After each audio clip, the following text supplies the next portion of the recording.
This show is a part of the podcast network of the Walled Garden Philosophical Society, an international community of philosophers and seekers dedicated to the pursuit of truth, wisdom, virtue, and the divine, wherever they may be found. To find out more, go to thewalledgarden.com. Hello and welcome to another episode of Soul Searching with Seneca. Today we are still on letter number 22 on the futility of halfway measures, and I imagine we'll have a couple more episodes on this letter. But today we're going to be reading through verse 7 down to verse 12, and these verses are just packed full of wisdom. And look, in one way Seneca is kind of rambling on about the same thing that he's been talking about for quite some time now, which is remove yourself from the public life in order to find the true freedom to do the things that you find are most important, to allow the goods of your soul to shine forth, right? So he's continuing on with that idea, but there's a few really interesting ideas in here that we can pull apart and find some extra value in. So we're going to read through, and I might stop along the way and we'll discuss. And just before I do start reading, it's important to know that Seneca starts off by saying, now I suppose you're looking for a Stoic motto also. That's because he was previously talking about Epicurus and his thoughts on freeing the soul and running towards this freedom instead of going kind of at a slow and slothful pace. So he says, quote, "Now I suppose you are looking for a Stoic motto also. There is really no reason why anyone should slander that school to you on the ground of its rashness. As a matter of fact, its caution is greater than its courage. You are perhaps expecting the sect to utter such words as these. It is base to flinch under a burden. Wrestle with the duties which you have once undertaken. No man is brave and earnest if he avoids danger, if his spirit does not grow with every difficulty of his task. Words like these will indeed be spoken to you, if only your perseverance shall have an object that is worth while, if only you will not have to do or suffer anything unworthy of a good man. Besides, a good man will not waste himself upon mean and discreditable work or be busy merely for the sake of being busy. Neither will he, as you imagine, become so involved in ambitious schemes that he will have to continually endure their ebb and flow. Nay, when he sees the dangers, uncertainties, and hazards in which he was formerly tossed about, he will withdraw, not turning his back to the foe, but falling back little by little to a safe position. From business, however, my dear Lucilius, it is easy to escape, if only you will despise the rewards of business. We are held back and kept from escaping by thoughts like these. What then? Shall I leave behind me these great prospects? Shall I depart at the very time of harvest? Shall I have no slaves at my side? No retinue for my litter? No crowd in my reception room? Hence, men leave such advantages as these with reluctance.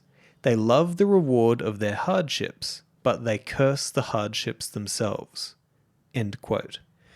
Okay, so we'll stop here for a moment because there's some really great ideas that Seneca gives us here that we can kind of pull apart. So one of them is, he says to Lucilius, listen, you might be expecting to hear such things from the Stoics as, it would be base to flinch under a burden, wrestle with the duties which you have once undertaken. No man is brave and earnest if he avoids danger, if his spirit does not grow with the very difficulty of his task. So, he's expecting to hear these kind of tough man words from the Stoics, right?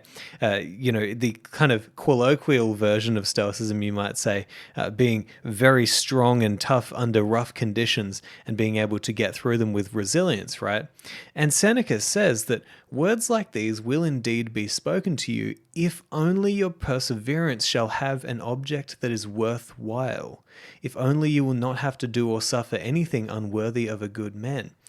So what I take away from this, it's almost as if Seneca is trying to point out here, and correctly so, that the motivation comes secondary to the aim. Jim Rohn said something that I really find very interesting and useful. He said, what's the point of motivation? I mean, that's not the ultimate aim, because you can motivate an idiot and then all you've got is a motivated idiot, which is one of the most dangerous things that you could possibly hope for, right? And he makes a great point there, right? Because personal development can kind of often err on the side of motivation. How can you push yourself to do more? But that's meaningless unless you have something extremely worthwhile to be aiming at. And Seneca is saying here, listen, we're going after freedom. In terms of Stoicism, we're going after eudaimonia, a flourishing existence, a free life in agreement with nature. You've got to have all of this stuff set up, right? And then you can go, and you can get after it. And you will hear those words from the Stoics. It is base to flinch under a burden, wrestle with the duties which you have undertaken, right? But that advice will be given to you when you are seeking something that is truly worthwhile and truly meaningful. And so, like I said in the previous episode, the aim has to come first, and the knowledge of good and bad and indifferent has to come first, right? And then you can start retreating to safe harbor, as Seneca goes on to say. But one thing that he says here that I also find interesting, he says, a good man will not waste himself upon mean and discreditable work, or be busy merely for the sake of being busy. Neither will he, as you imagine, become so involved in ambitious schemes that he will have continually to endure their ebb and flow. So he's talking here about pointless pursuits, right?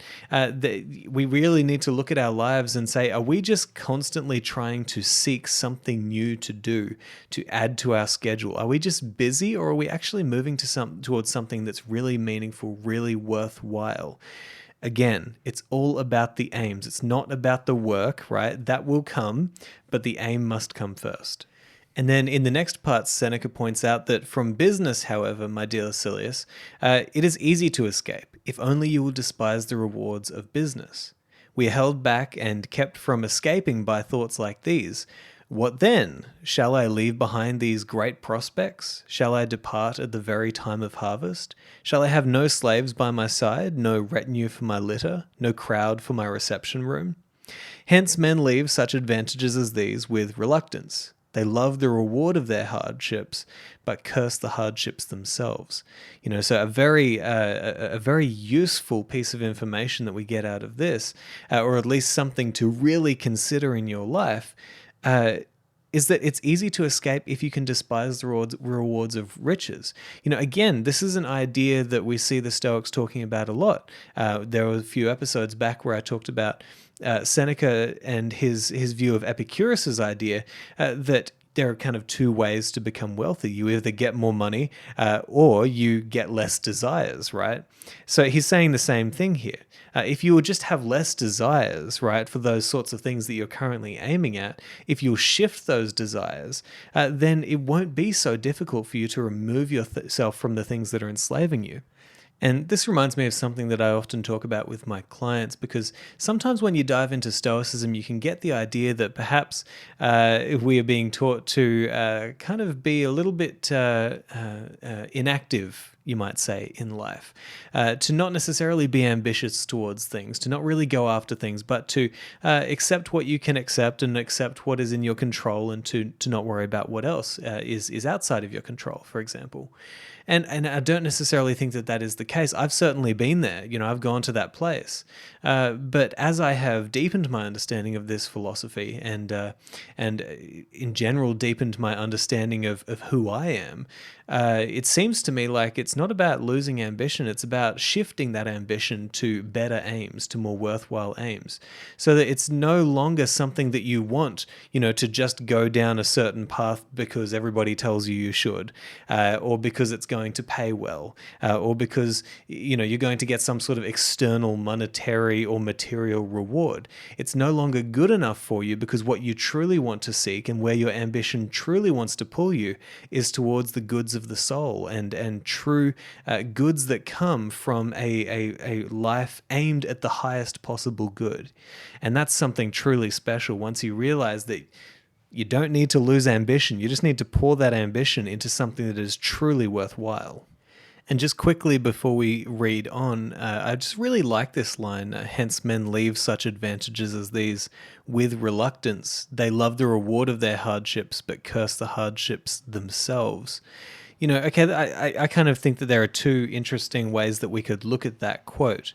First, you could say that he's talking about, obviously, the people who are still stuck in that world of going after the external rewards, right? And they don't like the hardships they have to go through to get those external rewards, but they love the rewards, and so they're kind of hooked on it. It's kind of like a drug to them, and so they're just going to they'll keep on sucking at the teat of that drug until they realize eventually that that's ultimately not the thing that's going to make them happy. But you can also think about this when it comes to our philosophical development. I think it's an interesting idea, one that is clearly in line with human nature, that we love the reward of our hardships, but we curse the hardships themselves.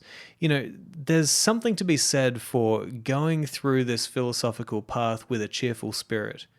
Because when you go on this philosophical path, you are going to have to mourn the loss of your former selves as you transform into what you could be.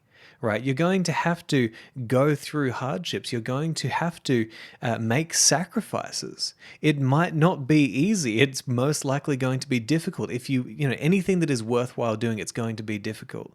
And that's the same with philosophy. It's a difficult path, but there's something to be said for having a cheerful attitude and facing this with the knowledge that you are truly moving towards something that is worthwhile and very, very meaningful for you in your life.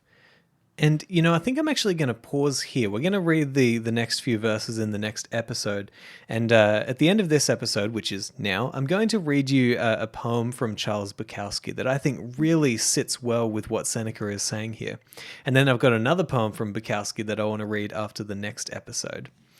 So, we're talking about freedom. We're talking about removing the distractions from your life and the things that are enslaving you and moving towards better aims that are really worthwhile and useful in your life. And so I think that this poem really complements that kind of discussion. It's called The Laughing Heart. So Bukowski writes, "Your life is your life. Don't let it be clubbed into dank submission. Be on the watch. There are ways out. There is light somewhere. It may not be much light, but it beats the darkness. Be on the watch. The gods will offer you chances. Know them. Take them. You can't beat death, but you can beat death in life, sometimes. And the more often you learn to do it, the more light there will be. Your life is your life. Know it while you have it. You are marvelous. The gods wait to delight in you." So I think that poem fits perfectly, and I'm going to leave it there. I hope you've enjoyed this episode, and I'll talk to you next time.